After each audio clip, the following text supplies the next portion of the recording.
Hola a todos, en este vídeo vamos a ver una serie de contenidos teóricos relativos a la función geométrica denominada potencia.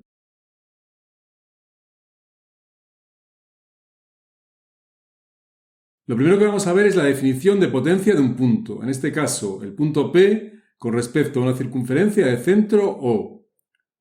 Si desde el punto P se traza una recta secante a la circunferencia, podemos definir la potencia de este punto con respecto a la circunferencia como el producto de los segmentos PA por PB. Por ejemplo, si PA es igual a 5 centímetros y PB es igual a 9 centímetros, la potencia de P con respecto a la circunferencia será de 5 por 9 igual a 45 centímetros cuadrados.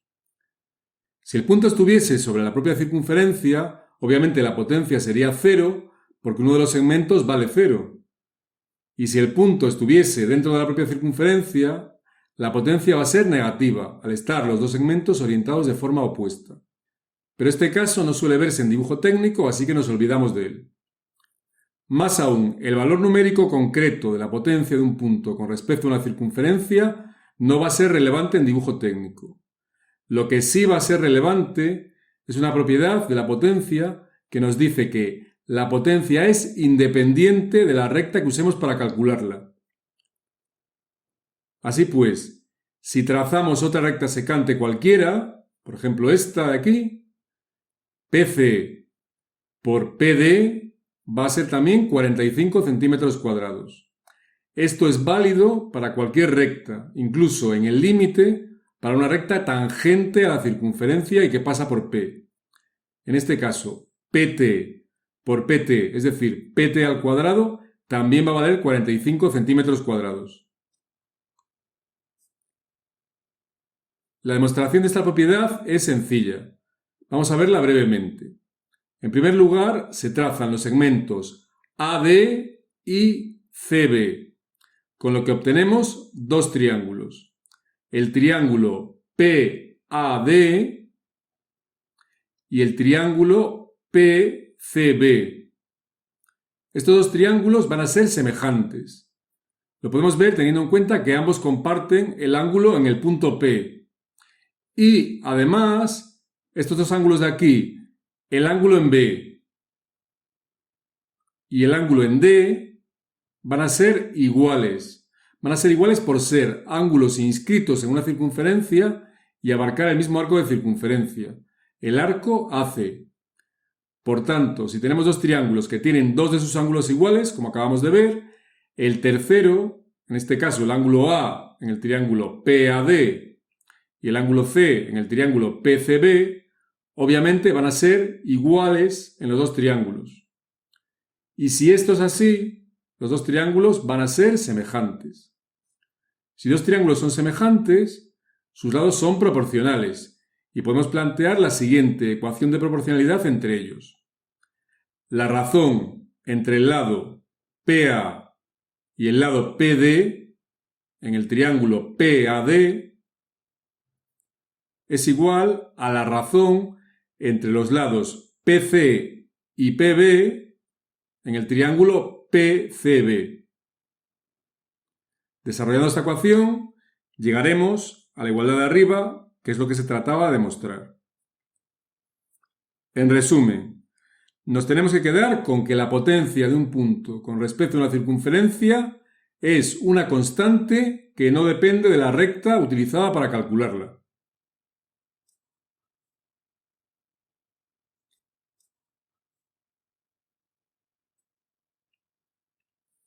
Vamos a ver ahora otro concepto relacionado con la potencia, que es el de eje radical de dos circunferencias.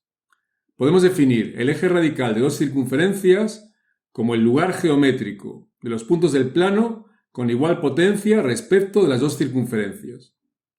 Por ejemplo, supongamos que el punto A tiene una potencia de, pongamos, 60 centímetros cuadrados con respecto a ambas circunferencias. Entonces, el punto A pertenece al eje radical de las dos circunferencias.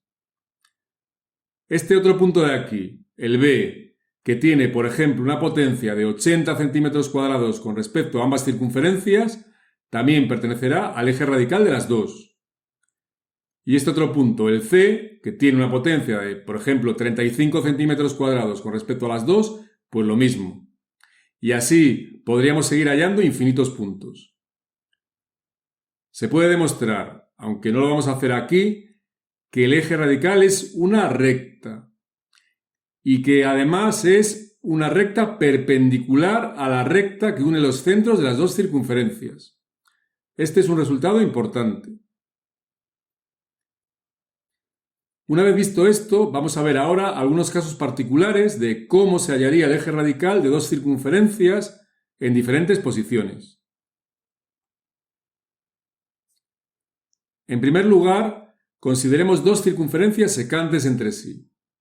El eje radical de ambas circunferencias será la recta que contiene sus puntos de intersección, A y B. Si lo pensamos un poco, es fácil ver que cualquier punto de esa recta, por ejemplo el punto P, tendrá igual potencia respecto de ambas circunferencias. La potencia del punto P con respecto a ambas es el producto de los segmentos PA por PB. Como habíamos dicho, el eje radical resulta perpendicular a la recta que une los centros de ambas circunferencias. En el caso de dos circunferencias tangentes, tanto exteriores como interiores, hallar el eje radical resulta como el caso anterior inmediato. El eje radical será la recta tangente a ambas circunferencias. También es fácil deducir que cualquier punto de esta recta tiene igual potencia respecto a ambas. En este caso será el cuadrado de la distancia desde el punto en cuestión hasta el punto de tangencia. Es decir, lo que decíamos de PT por PT. Obviamente, el eje radical es perpendicular a la recta que une los centros de ambas circunferencias. Los mismos razonamientos se pueden hacer en el caso de que las circunferencias sean tangentes interiores.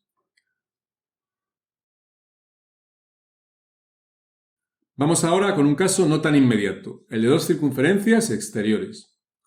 En este caso, para hallar el centro radical necesitamos emplear, podemos decirlo así, un pequeño truco, entre comillas, que es trazar una circunferencia auxiliar, que puede ser como nosotros queramos, con la única condición de que sea secante con ambas circunferencias. Vamos a considerar esta circunferencia de aquí en rojo como circunferencia auxiliar. Trazar el eje radical de la circunferencia auxiliar con la circunferencia de centro OS1 resulta inmediato al ser secantes ambas. Y lo mismo ocurre con el eje radical de la circunferencia auxiliar con la de centro O2. Fijaros en el punto de intersección de los dos ejes radicales que acabo de trazar. Este punto tiene igual potencia con respecto a la circunferencia 1 y al auxiliar por estar en su eje radical. Y también tiene igual potencia con respecto a la circunferencia 2 y al auxiliar por estar en el eje radical de ambas. Por tanto, necesariamente tiene que tener igual potencia con respecto a las tres circunferencias. Esto implica que el punto tiene igual potencia respecto a las dos circunferencias exteriores y que por tanto pertenece a su eje radical. Luego ya conocemos un punto por donde va a pasar el eje radical de las circunferencias 1 y 2. Como sabemos que el eje radical es perpendicular a la recta que une los centros de ambas circunferencias, con trazar una perpendicular por el punto en cuestión, ya tenemos nuestro eje radical. Como veis, tampoco resulta tan difícil. El caso de dos circunferencias interiores se puede plantear exactamente igual. Primero, trazamos una circunferencia auxiliar que sea secante con ambas. Hallamos los ejes radicales del auxiliar con las otras dos, el punto de intersección de los dos ejes radicales, y por él trazamos el eje radical de las dos circunferencias interiores 1 y 2 con una perpendicular a la recta que une sus centros. Y ya estaría resuelto el problema. Un caso extremo es el de dos circunferencias concéntricas. En este caso podemos decir que no existe eje radical, ya que no hay ningún punto del plano que tenga igual potencia respecto de ambas circunferencias. En algunos ejercicios será útil el concepto de haz de circunferencias coaxiales, que son todas aquellas circunferencias del plano que, tomadas de 2 en 2 comparten el mismo eje radical. Estas circunferencias pueden ser secantes, como la figura, pueden ser tangentes o también pueden ser exteriores o interiores.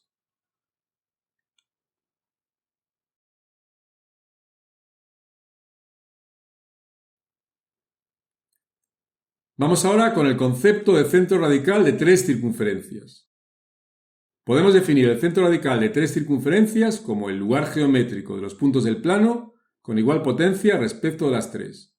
El centro radical va a ser un único punto del plano y este se puede calcular de forma sencilla hallando los ejes radicales de las 3 circunferencias de 2 en 2. Primero, hallamos el eje radical de las circunferencias 1 y 2. Después, el de las circunferencias 1 y 3. Y por último, el de las circunferencias 2 y 3. Si lo pensamos un poco, el punto de intersección de los 3 ejes radicales tendrá igual potencia respecto de las 3 circunferencias. Y ahí precisamente estará, obviamente, el centro radical de las 3. Es un concepto bastante sencillo de entender. Por último, deciros que hay algún caso particular en el que no existe centro radical, como por ejemplo cuando los centros de las 3 circunferencias están alineados, ya que sus ejes radicales van a ser paralelos y no se van a intersecar nunca. Bueno, pues hasta aquí este breve repaso a la teoría de la potencia de un punto respecto a una circunferencia. En la descripción del vídeo os voy a dejar un PDF con un esquema resumen para que podáis repasar rápidamente todos estos conceptos que acabo de explicar. Además, próximamente pretendo subir un par de vídeos con ejercicios prácticos sobre potencia. El primero de ellos sobre el cálculo de ejes y centros radicales y otros conceptos relacionados. Y el segundo sobre la aplicación más característica de la potencia, que es la resolución de problemas de tangencias entre rectas y circunferencias. Os dejaré los enlaces también en la descripción, tan pronto los suba. Bueno, pues nada más, espero que hayáis entendido los conceptos que acabo de explicar, un saludo para todos y nos vemos en el siguiente vídeo.